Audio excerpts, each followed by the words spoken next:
Good afternoon. Thank you so much for joining us. Premier David Eby is calling it treason for Alberta separatists to seek U.S. support.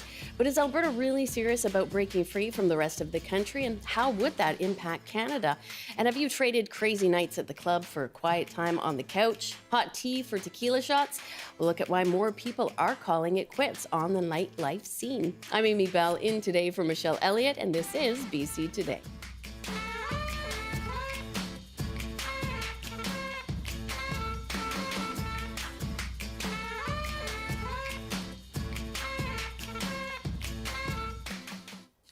And thanks for joining us today on radio, TV, and a live stream. You can call us now on our top story. What do you think about Alberta separatists meeting with U.S. officials? Our number is 604-669-3733. You can also call 1-800-825-5950 or hit pound 690. You can always email us as well at bctoday@cbc.ca. BC Premier David Eby says Alberta separatists asking for assistance from the Trump administration is treason. Eby made the comments at the Premier's meeting in Ottawa this morning, and he, along with premiers from Ontario, Manitoba, and New Brunswick, reacted to reports that members of the Alberta Prosperity Project met with members of the Trump administration to seek a $500 billion line of credit if they won a provincial referendum. To go to a foreign country and to ask for assistance in breaking up Canada, there's an old-fashioned word for that, and that word is treason. It is completely inappropriate. I don't know about treason. It's unacceptable. It's unethical. I'm a little disappointed that they've done this, but this is an opportunity for Premier Smith to stand up and say enough is enough. We had some conversations, and the joke that I said from Manitoba's perspective is like, wow, all this referendum talk makes me want to have a referendum too, except in Manitoba, the question is going to be, do you want to stay a part of Canada? And the two choices are going to be yeah and heck yeah. So that's where we're coming from. I think you're talking about a minority of people who are agitating, and I am very optimistic that the majority of Albertans will demonstrate their love for this country and their desire to be a part of it in whatever comes next. And that was provincial leaders speaking in Ottawa this morning. Premier David Eby, Premier Doug Ford of Ontario, Premier Wab Kinew of Manitoba, and Premier Susan Holt of New Brunswick. And the Alberta Independence Movement is collecting signatures in an attempt to initiate a referendum on whether Alberta should separate from Canada. So what do you make of some Albertans wanting to separate from Canada? How would it impact us here in BC? And do you agree with David Eby that it is treason? Call us now. Just hit pound 690 on your cell phone, or you can call 1-800-825-5950, 604-669-3733, or email us bctoday@cbc.ca. You can also leave a comment on our TikTok Live. And joining us now for more is Sanjay Jeram. He is a political science senior lecturer at Simon Fraser University. Thanks for joining us again, Sanjay. You're welcome. So right off the top, what do you make of the leaders' comments this morning, especially Premier Eby calling the Alberta separatist members, treasonous? Well, it's a pretty serious move by the movement, and I'm not surprised that it's elicited a strong reaction. BC, or Eby's reaction in particular, is, I think, warranted because British Columbia, obviously, in the event of Alberta separation, would be isolated geographically from the rest of Canada. So that does create a more unique situation for British Columbia. But obviously, there will be implications for the entire country as to why you heard premiers from across the country. So I'm not surprised that there's concern and a desire to want to do what he can to try to stop or hinder this movement in any way possible. I guess, in a sense, the most basic question is this treason? I know the most recent known instance of somebody being tried for treason under Canadian law was in the aftermath of Second World War. That was Kanao Inoue, a Canadian-born man who was convicted of high treason in 1947 by a British military civil court in Hong Kong and actually executed. So it has been a long time since we've had this come up in our conversations. Yeah, I obviously thought about that because I knew this question would come up. I don't have a very good answer except to say that it's hard to really differentiate make a distinction between holding a referendum or seeking the assistance of a foreign country to support that democratic referendum. Now, if they had gone to the United States and asked for military support to overthrow the Canadian government or to militarily support a sort of violent, non-democratic Alberta separation from Canada, I think that would constitute treason without a doubt. I'm not sure that there's much distinction to be made, getting into semantics between trying to separate democratically and seeking support externally for that movement. I'm not sure that Eby would win this case, but I've thought about this for about 10 minutes. So.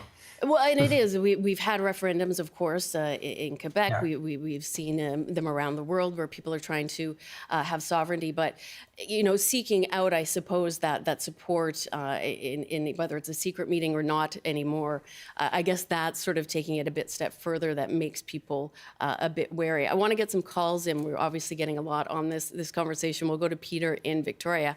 Hi, Peter. How do you feel about today's news about, whether this latest move is treason? Well, it definitely is treason in my mind. If you look at Donald Trump, he's mentioned having Alberta come to the United States 4 times in the last week. And there's been conversations with Scott Bessent.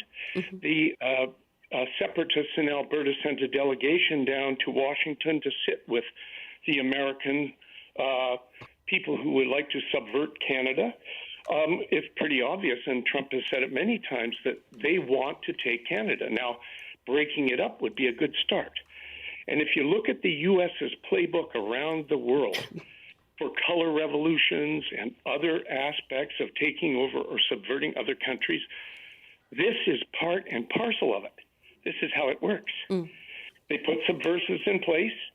They get them all riled up, and they have them create a fight inside that country to start the process of breaking it up. So I disagree with the political scientist. I have to say that this is an obvious case of treason, and Danielle Smith herself might be involved after her trip to Mar-a-Lago to see Trump. All right, Peter, thank you for that. And yes, we do know that Premier Smith had met at Mar-a-Lago. I suppose, Sanjay, given the current political climate, especially in terms of our relationship with the U.S. and the calls that President Trump has made for us to become the latest state, the 51st state, is that why we're seeing perhaps the premiers coming out so hard against any sign of dissent amongst the provinces? Well, obviously, the context is obviously driving concern about this. And, I think everybody, whether they're cognizant of it or not, is influenced by that. While I was listening to that previous caller, it made me think about, I'd have to look into history to look into if anybody, claimed treason when Jacques Chirac supported or openly supported on Larry King Live the Quebec separation movement in 1985 during the referendum. What was the context there? What are similar claims made? What's the differences? I think that's an interesting, for anybody who's deeply interested in really kind of digging into this concept of treason, that might be a good place to start. Not it's going to get us all the way there, but I think that's something worth considering. So, there's two sort of separate issues here. Treason is obviously an open-ended concept that, like many concepts in politics, defining it, nailing it down is challenging. And so, I think that I would love to hear from some legal scholars about what their perspective on whether that constitutes treason, as opposed to, because he himself was supportive of the democratic process of holding a referendum, right? Exactly. If democratic processes are followed, so that the step towards seeking financial support, which, as far as I understand so far, it's been the seeking of support was financial support or backing for an independent Alberta state if it happened, not to back, the movement itself or advertising during the referendum campaign. Again, that there probably is maybe some of that going on, but as far as the details were released, it was simply as a sort of, okay, if we gain independence, we need some financial backing to begin our independence as a country. Would you provide that? So again, is that treason without asking for interference in the actual campaign to get people to support the yes vote, right? That's also an important distinction.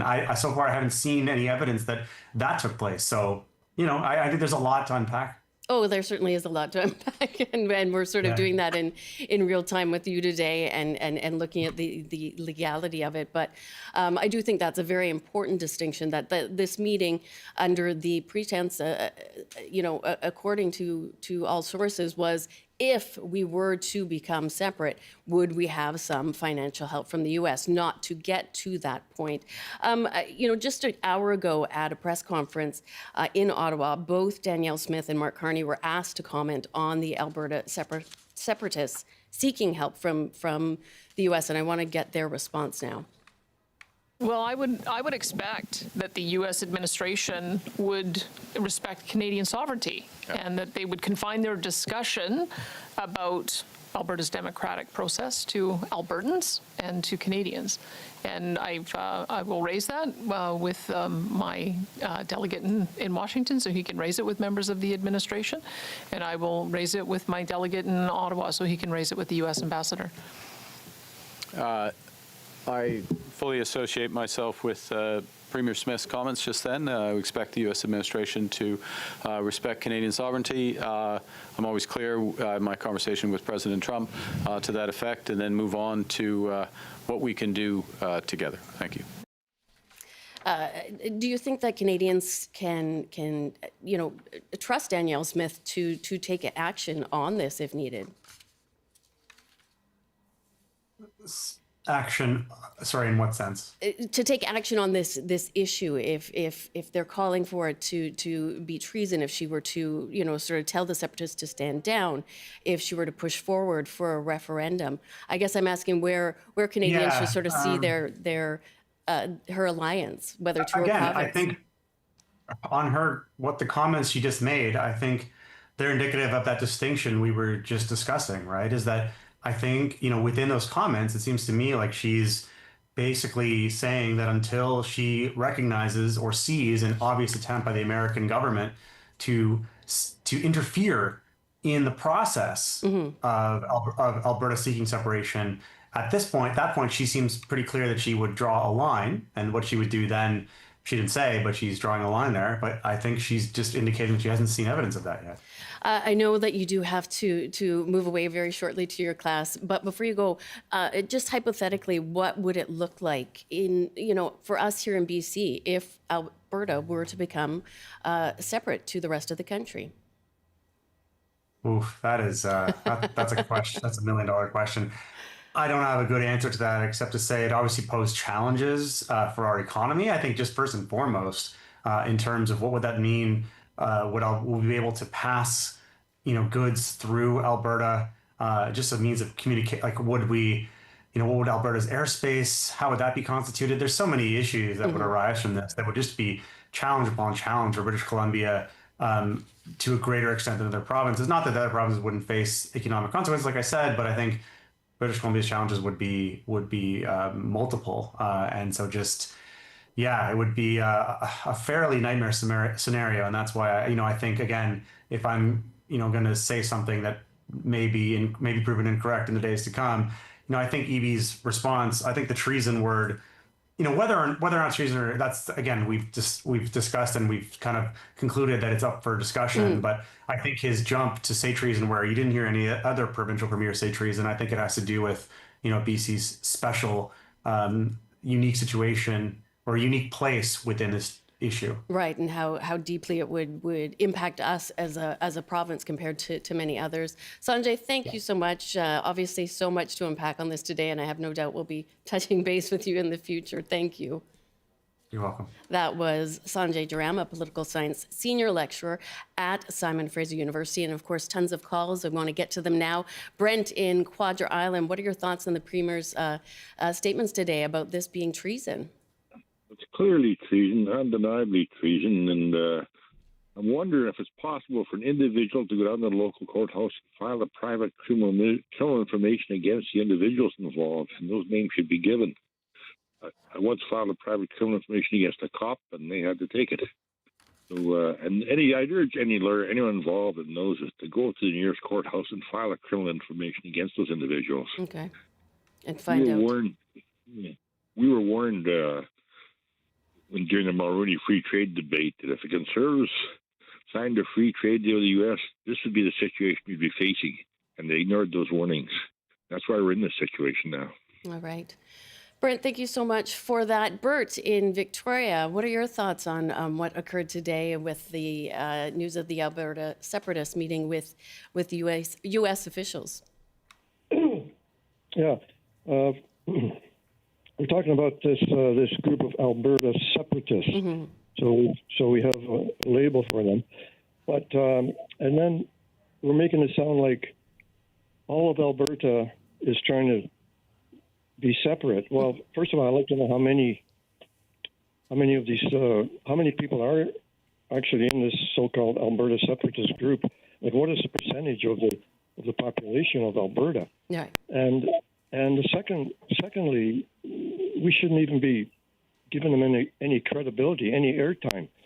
As far as I'm concerned, it's just plain nonsense. So, do we know how many people are involved in this separatist group, and are they a political party? They're not a political party. I don't have the numbers on me, but I hear your point. Is this, sort of a tempest in a teapot where we're giving so much credit to a very small percentage? But keep in mind, I think these calls for Alberta to separate have been ongoing for many, many years, and they do generate a lot of discussion. But I do appreciate that point of view, Bert. But I do not have those full numbers for you for the actual number of people that are in this group or who did in fact go down and meet with the officials. I'd like to get a call in now from Daryl in Vancouver. Hi, Daryl. Hi, good morning. Good morning. I'd like to quote an old prof of mine from SFU, and he said, well, if you want to be an American, to use an old facsimile, the carbon copy, you must remember that the carbon copy is never as good as the original. And it's farcical for people to actually go into the belly of the beast, because that beast has made his positions loud and clear by insulting our leaders, calling them governors, planting flags on Canada. And I'm just trying to figure out what part of, united we stand, we divided we fall, that Albertans are not getting, or some Albertans are not getting. I don't even know how anyone would even want ICE agents in Alberta. If indeed they want to separate and join the United States.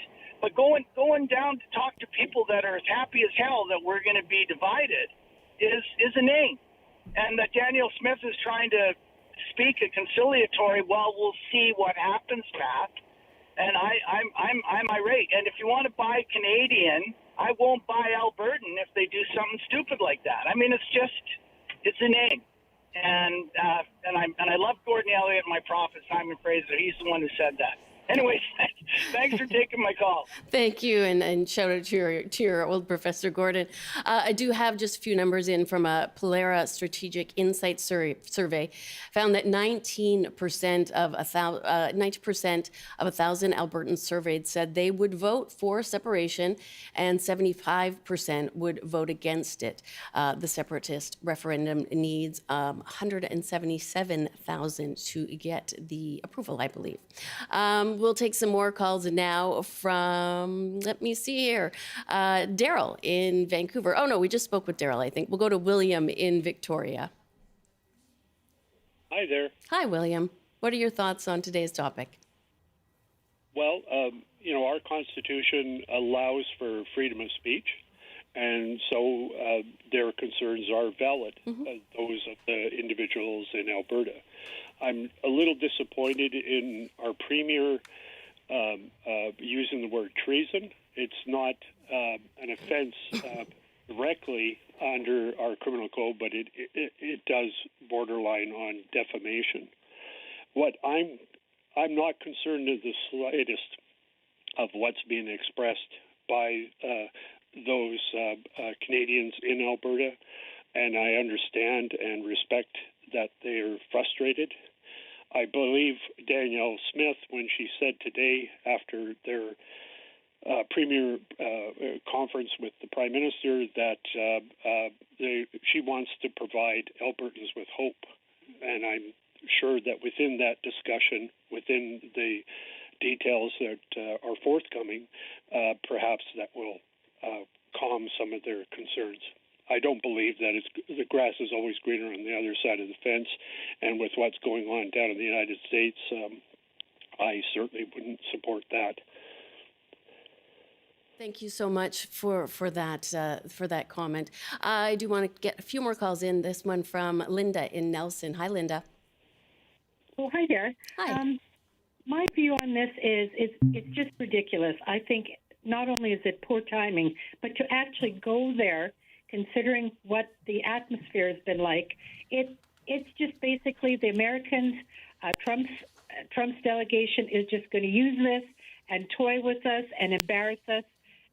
It was a stupid move. And the fact that Danielle can't get her province in order and is demanding that we have a pipeline, yet another pipeline go through our province and possibly harm our oceans and go against what the First Nations want. I think that's asking a lot, and I think that's a bargaining chip.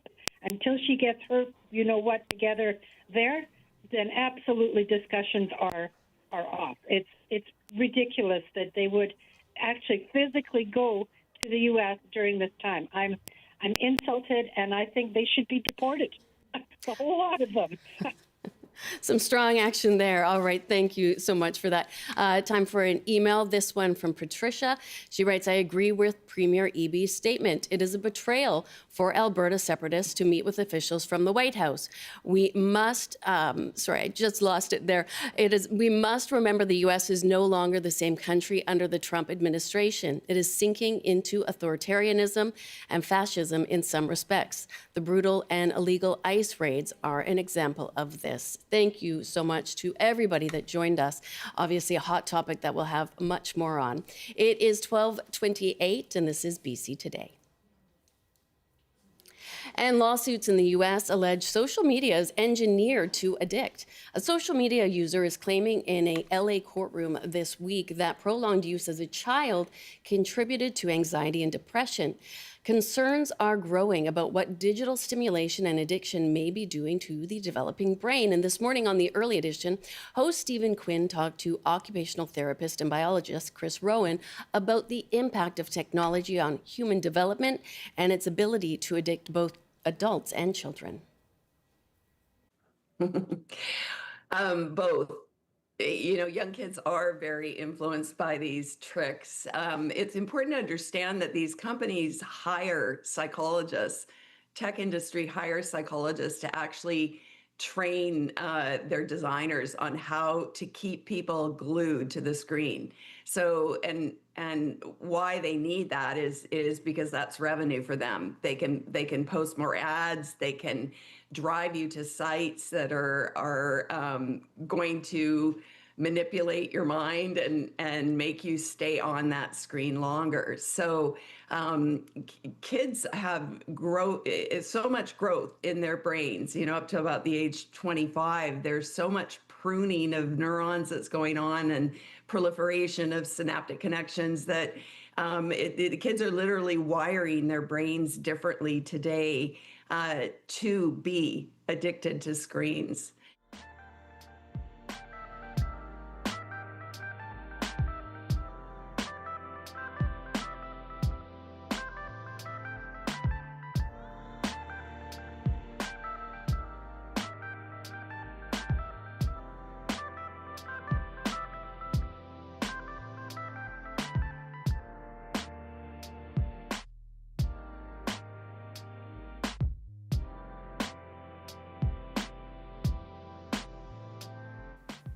Thank you for joining us on CBC Radio 1, CBC Television, and live streaming on our website.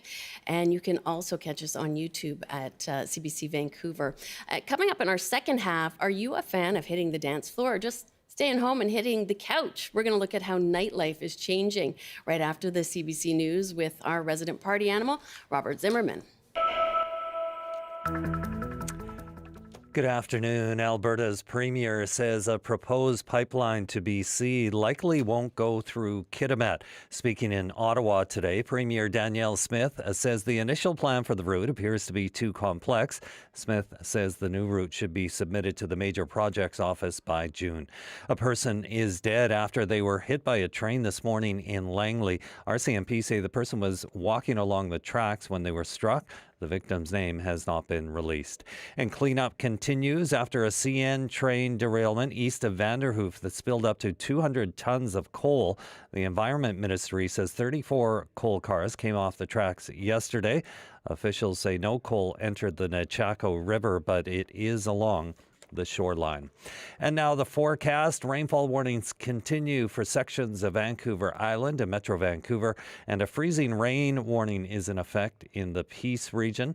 On the north coast, showers this afternoon with a high of 9. Highs around 3 with a mix of sun and cloud in the Peace. In the central interior, including Prince George, a chance of showers with a high of 7. Highs from 1 to 4 with wet snow in sections of the Kootenays. In the southern interior, including Kelowna, rain mixed with snow and a high of 6. And a chance of showers this afternoon in Greater Victoria. Periods of rain in Metro Vancouver and the Fraser Valley with highs around 10. That's your CBC News update from Vancouver. Thank you, Rob. Are we going clubbing later? I'm not, but good idea. Good idea for others. That's right. Thank you for that. Yes, we are going to talk about the changing face of nightlife. But for that, during yesterday's show, we asked what you thought of the Conservative leadership race so far. So here's just a couple of your comments. From Rob, he says, if I was forced to choose a new leader of the BC Conservatives, it would be Daryl Jones. You can't sit as BC United members for months and months and criticize John Rustad like a few of the candidates, like Black, Millibar, and Elliott, and then all of a sudden turn your run to the BC Conservatives and want to lead the party. Where are their morals or values? I admire former BC United members who ran as independents. This looks like nothing more than a Liberal United coup or takeover of the BC Conservatives. The right-wing faction of the BC Conservatives will vote for One BC, splitting the vote.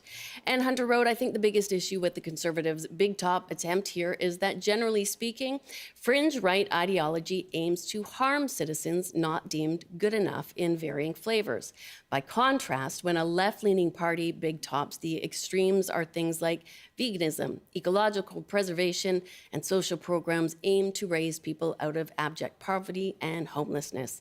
Daryl Jones, in my opinion, just another businessman who sees constituents as product. And as we've seen time and time again now, business and politics are not the same thing. Thank you so much for everybody that joined that conversation yesterday and for those two joining our conversation today.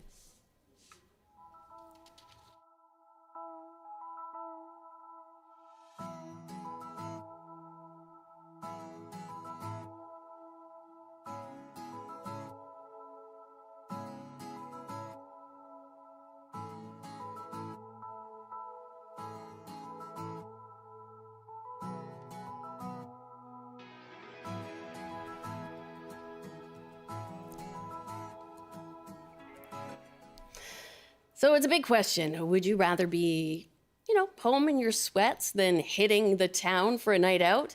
If so, you're not alone. BC's nightclub scene is changing, or its nightlife scene, I should say. In July last year, payment processing platform Square analyzed millions of in-person transactions in major Canadian cities, finding that late-night spending is shrinking nationwide. In Vancouver, only 17% of spending at bars and restaurants happens between 7 p.m. and 4 a.m. The head of food and beverage at Square said the slowdown is, quote, a sign of changing times. So we're asking you, how is BC's nightlife changing? What's stopping you from enjoying late night bars and nightclubs? And what do you do instead? Call us now, just hit pound 690 on your cell phone, or you can email 1-800-825-5950, 604-669-3733, and you can also email us BC Today or leave a comment on our TikTok live. Joining us now in studio is Rachel Morris. She is co-founder of Home by Midnight. It is an organization that runs evening dance parties in Vancouver that end a little earlier, so people can call it a night nice and early. And then joining us by Zoom is Amin Ghaziani. He's a professor of sociology at the University of California, Santa Barbara, and former professor and Canadian research chair in urban sexualities at UBC. I want to thank you both for joining us here at this perfectly reasonable time of 12:30 in the afternoon. Thank you for having us. It's my time to shine. I'm an early morning girl by nature, so this is where I stand. I'm going to start with you, Rachel. What changes have you seen, sort of occur in BC's, what we call that sort of nightlife scene? I think post-COVID, there seems to be a rise in daytime parties, earlier evening parties. And perhaps parties that feel a bit more inclusive of people who've maybe been traditionally excluded from nightlife. Certainly what we're doing at Home by Midnight by providing an earlier nightlife experience that kind of would go from 8 p.m. until 11:45, hence being Home by Midnight, is very popular with parents, shift workers, students, people who maybe are not able to stay out until 3 o'clock in the morning, don't want to, it's disruptive for the next day. And so we've been doing this for a while, since 2018, but certainly post-COVID, there seems to be this rise in, providing for not just the 20-somethings that are wanting to go out on, the Granville Strip or whatever. Right. I'm looking at Library Square behind us and reminiscing of my former years. So there seems to be this sway towards kind of still being able to party, but doing that at a more reasonable time, whether it's the middle of the day, whether it's early morning, sometimes, whether it's just an earlier evening like we're providing. And just having that connection, but in a different sense, not necessarily having to be, late at night, spending a lot of money, or even, necessarily with, I would say, alcohol being involved for many people. That seems to have been a big shift. I do want to get to sort of the genesis behind after midnight or before midnight in a minute, but I want to bring Amin here. As you're in California, what would you say sort of the nightlife is there compared to us here in Vancouver? I think I'm thinking of, nights at the Roxbury and all these sort of stereotypical, LA clubs. But are you seeing that same shift in a spot such as California? It's a great question. Good afternoon. Nice to be here. I should say I've only been in California a couple months. I was in Vancouver and UBC for 15 years. And what I can tell you is that some of the trends that we're seeing in cities like LA and San Francisco are similar to what we're seeing in cities like Vancouver, Toronto, Montreal, London, Paris, Amsterdam, Berlin. There's a multinational global trend, at least that I'm thinking about in my research, which comes out of my book, Long Live Queer Nightlife, in which we're seeing a transition from fixed places like bars, clubs, and dance clubs to more event-based and episodic scenes. So I would focus there on the format of nightlife, in addition to everything that we've just heard from our other esteemed guest in terms of the hours when people are socializing, dancing, and enjoying themselves, as well as decreasing propensity to consume alcohol, which I think is contributing to a shift in what nightlife looks like, but not importantly, in the viability of nightlife itself. So just looking sort of at different options. It's not necessarily always the hours. It's that people want just a different forum to forge that connection. It is interesting with that shifting focus on alcohol, though, especially with the younger generations. I myself have a 19-year-old, and I sort of compare a bit, maybe embarrassingly, with the way her and her friends go out and consume alcohol with perhaps the way my generation did. That was a long time ago, I might add. But, we do see that difference, and that does impact where you want to spend your time. I do want to get some calls in. The lines are filling up fast. We'll go to Trevor in Vancouver. Hi, Trevor. Hi, how's it going? It's going well. I have a lot to say about live music. I've been playing live music for 20 years in town, and I've seen a real decrease in attendance from youth, that's for sure. At any given show, you're not seeing anybody under the ages of 35 at these shows, and that's going to take away from the nightlife. And that's not just live. That's not just like your live I play in a band, but like the symphony orchestra, all of these different cultural performances, we're losing that youth gap. And I have a daughter; she's 2. Since she's about 6 months, I've done my best to bring her out to all sorts of live performances in order to nurture that. But as parents, we really need to get the youth out. So, anyways, a friend of mine recently diagnosed with stage 4 cancer. Oh, I'm sorry. He's been in music. He said, sorry, it's a little emotional. He said if it wasn't for the live music when he was a kid, he'd probably be on the long list of dead friends, because of the way he was going. We've lost a lot of friends to fentanyl and stuff like that in the punk music scene. We've organized a fundraiser for him on Friday at Green Auto, where part of his legacy that he wants to put forward is a charity that's encouraging youth to come out and play music and work with older bands. When we were younger in Richmond, we had a scene called the Night Shift, where we would DIY our own shows. We had a scene in North Van with the Sealand Hall. All that's gone now. I don't see it. I don't see the all ages shows. I don't see the kids. And we need to collectively, as a culture, decide that we value music and we value these social gatherings and encourage our kids and our youth to come out to these events. Absolutely, Trevor, and thank you for sharing that. I'm so sorry to hear about your friend. That truly is devastating. And when we sort of look to the youth and what they're being steered towards, and we have heard that, we're not seeing the younger generations going out to the restaurants. They're not going out to live music events. Is this... I'll ask both of you, is this just an economic reason that things are too expensive, or have we seen that shift sort of perhaps since COVID, when a lot of them were kept at home, when they were sort of got used to interacting online? Rachel, what do you think about that? I think that there is a desire for these things, and I think that people are gathering in live music spaces and these other event experiences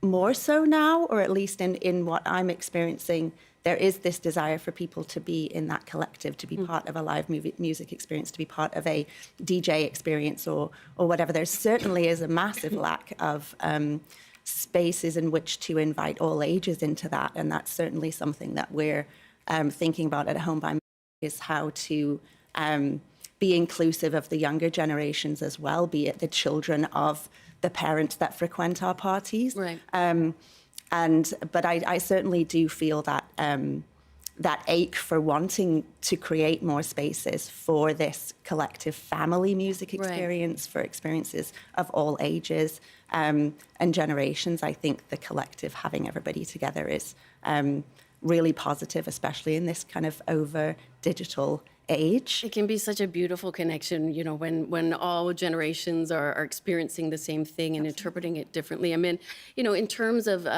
having these social connections and what people do, is that what we need to look towards, sort of all ages, and not saying you have to be a certain age to enjoy, concerts or gatherings, to sort of bring in those younger generations and forge those connections when they're young.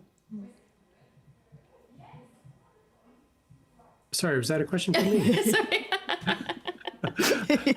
Happy to deal with that. First of all, I want to thank Trevor for sharing his story. It's very moving, and Trevor's raising a lot of really important questions. And so thank you for the call.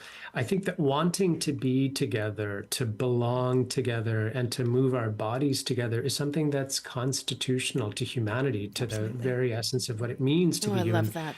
Nightlife has a special meaning in addition to that for a variety of marginalized communities, including queer communities, for whom for a long time it has operated as a safe haven in an often hostile world. But I think more generally and more broadly, Nightlife provides a community hub. It provides a place to feel like you belong. It has for a long time provided a stage for artistic creativity. Some of the most interesting and impactful and innovative movements in art have come from Nightlife platforms.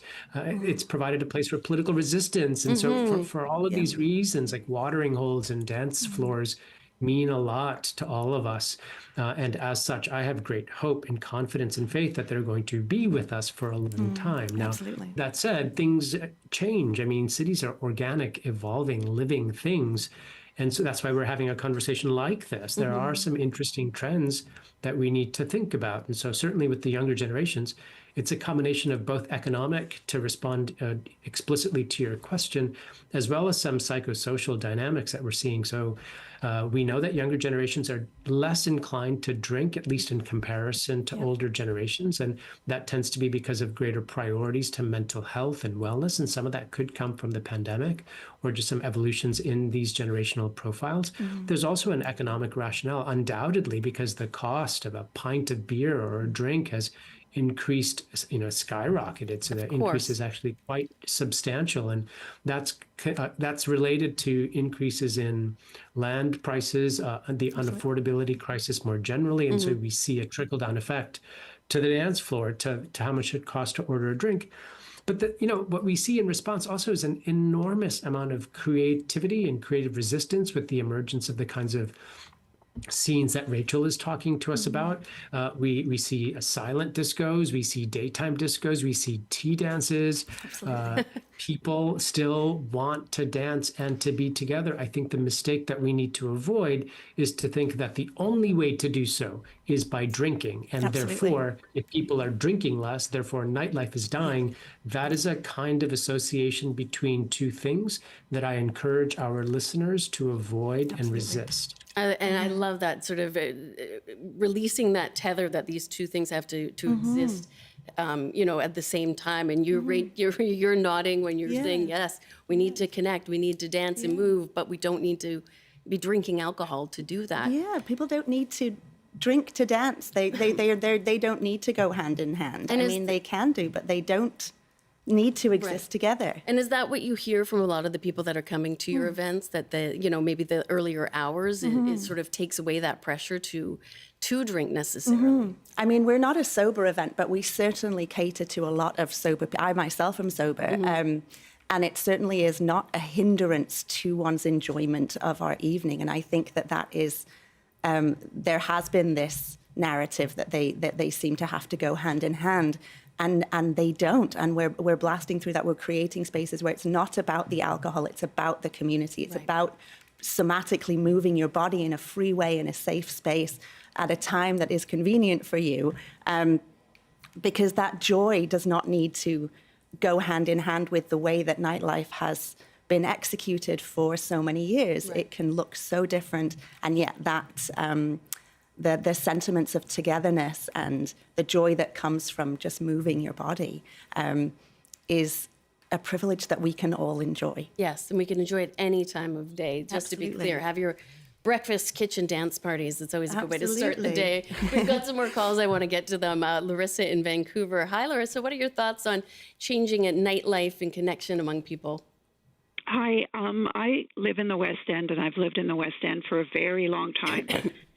And I just find that everything has changed dramatically. I enjoy going to restaurants like there's, I'm sure you're aware of where Olympia is on Denman Street. Yes. Yeah. Okay. I used to live in the West End as well, so I'm very well aware. But the thing is that everything's changing because they close very early. And I mean, and as far as the dancing, I mean, I enjoy dancing, but I haven't gone in years now because it's so hard to meet people. And Come on down. Yeah. We'll hook you up with Rachel. And Absolutely. You'll be home by midnight. We've got a home for you. Yeah, exactly.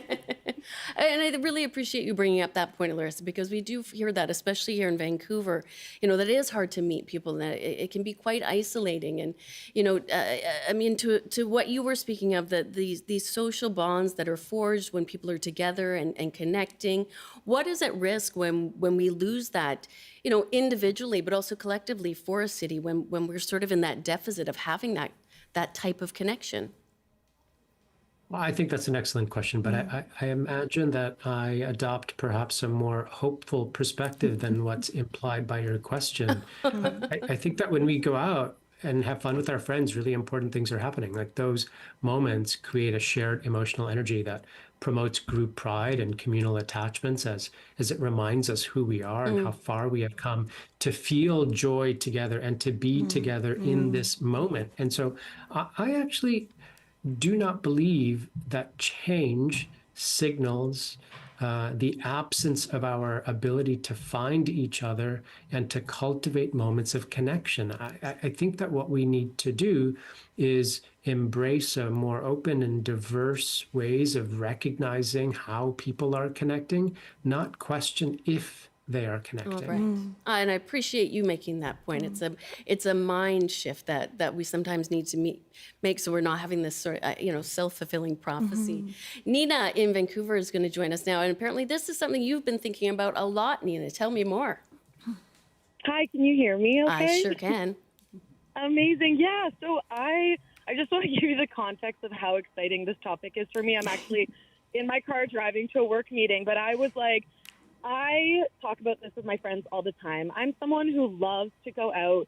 I love dancing. I love specifically like house music and techno and disco. And I'm 28, but I long for a day when I wasn't even born or my consciousness did not exist, because I feel like the dance floor right now, and I don't want to speak to all of the dance floors, but there is, I was saying to the person before this, a self-consciousness that I feel like, whether it be because of the digital age or COVID or how we feel very surveilled in this society, being on, social media, where on the dance floor, I feel as though there's this energy where people are a little bit, they're more self-conscious of how they appear, if they look goofy, if they look silly, if they're disinhibited or not. And in techno spaces where people, use substances, there's not as much of that self-consciousness, but I want to see more access to kind of this like free dance floor movement that I fear is not very salient in our culture right now. Yeah. No, Yeah. I think that's such an incredible point, because I can understand that there used to be, sort of that anonymity when you would go out on the dance floor. It's dark and you don't even know who you're dancing with half the time. But now people are filming, and you might be afraid of it popping up on YouTube and, people making fun of, what you considered your great moves on the floor. Rachel, in terms of the events that you're hosting and people there, do you sense that they're holding back a little bit because they are feeling self-conscious, or, are people able to get into that freedom and have that openness with each other? I'd say that I think the team and I and, our core kind of OG group from the very beginning, like 7-8 years ago, I feel like we've done a really great job of cultivating a culture and environment where people feel free of that pretentiousness or a need to kind of present themselves in a certain way. Right. We say, don't dress to impress, dress to sweat and feel alive. And certainly, we will get people dressed in shorts and Birkenstocks, and then someone's always in sequins and high heels. And there really is this... I'm proud of the space that we've created where people can just come as they are. They're welcome. And immediately our dance floor is full. Immediately people are moving in a way that it really is that adage of, dance like nobody's watching. And so these spaces do exist. And it's exciting to be able to let people know that we exist and that there are other groups like us in the city and, across North America. That sense of just being able to just get your week out, being able to release in an environment that feels safe for you to move your body in an autonomous way, with limited male gaze or kind of limited toxic masculinity or fear of judgment, I think. I'm not saying that that's traditional across the board, but I am saying that there are spaces that exist like that in Vancouver for our caller. And you're welcome. You got to go to that, and you'll feel so free. And that is, it's always was one of the best feelings, no matter how, what age or stage you're at, that freedom and just, letting loose. There's no age limit on this. There is no age limit on this. Dancing, being with people, being part of community, it elongates your life. Yeah. Absolutely. And I suppose too, I mean, I'll ask you, in terms of there being no age limit, is that something that people, sort of trap themselves in by thinking they've outgrown this need or this desire to just, go out and have a great time with people? Yeah, I think absolutely. It makes me think about the phrase you used earlier in the conversation. You called it a self-fulfilling prophecy, and that's very much the case. When I was doing my research on underground queer nightlife scenes in London, in the UK, one of my favorite T-shirts that I saw more than once at these parties that are happening at 4, 5, 6 a.m. is "Rave to the Grave." And I think that's so fantastic, right? Because it's one of the things we frequently assume is that nightlife is the domain or province of a younger set. And that's not the case, because it's not like we stopped loving to dance at some point in our life. Right. It's just about claiming that as a space where you belong. And so, in fact, one of the changes that I've been noticing in how nightlife industries are changing is that there is a greater awareness of accessibility and difference on the dance floor. The second issue that's being raised by the caller that I think is equally important is this notion of freedom. You talked about maybe not wanting to have your amazing dance moves caught on someone's camera, and I appreciate the concern. But at some of these events and some of these parties, certainly that I studied in my research, there is a policy that before you can enter the event, you have to either check your phone or put tape and cover the camera. Yes. Because people recognize that this is the case, that it impacts our ability to feel free and at ease. And we are aware, and organizers are aware, and they are implementing procedures and taking responsible steps to ensure that we can all have fun without feeling like we're being monitored, watched, or otherwise recorded. And so these are good things. They are good things and so important, and I think that's such an important thing to remind ourselves as we age and as we go through different stages. Those core connections that you need and those core things that you enjoy will always be the case, even if your body is not as able to move like it did when you were young. You can still get out on the dance floor, and yes, you can be home by midnight if that is certainly much better for you. This has been a great topic, and I feel like we should all go out dancing after, but I will let you guys go, and I appreciate you being with us so much and everybody joining the conversation. That was Rachel Morris, co-founder of Home by Midnight, and yes, an organization that runs dance parties for those who need to get up a little bit earlier, and Amin Ghaziani, professor of sociology at the University of California and former professor and Canada Research Chair in Urban Sexualities. And that is our show for today. A huge thank you to everybody that joined us.